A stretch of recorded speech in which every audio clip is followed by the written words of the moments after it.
Why is discriminating between response prompts and stimulus prompts so hard? Well, here's what I think. And when you read a scenario in which a prompt is described to have helped a person emit a response, we instantly think it's a response prompt, since in fact a response was prompted. Sounds like a rational conclusion, but actually that's not how it works.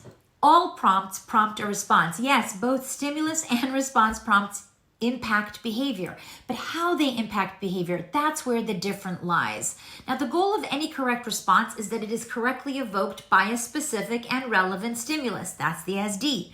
When someone is learning a new skill, we want them to be successful, right? So we utilize this thing called errorless learning, and that means that we do what is necessary to make sure that the client emits the correct response in the presence of that specific SD. So if the SD is "what's your name?" the correct response is Dana.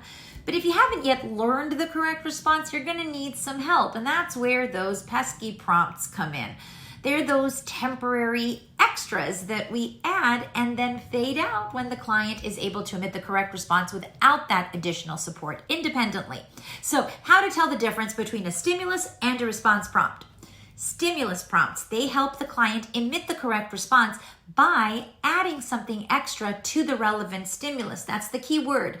And this relevant stimulus is the SD. This makes the SD more salient by doing something extra, like bringing it closer to the client, making it bigger, making it shiny, pointing to it.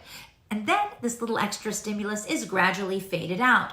Now, response prompts also help the client emit the correct response, but with these prompts, the client is helped by increasing the salience of what the correct response should physically look like.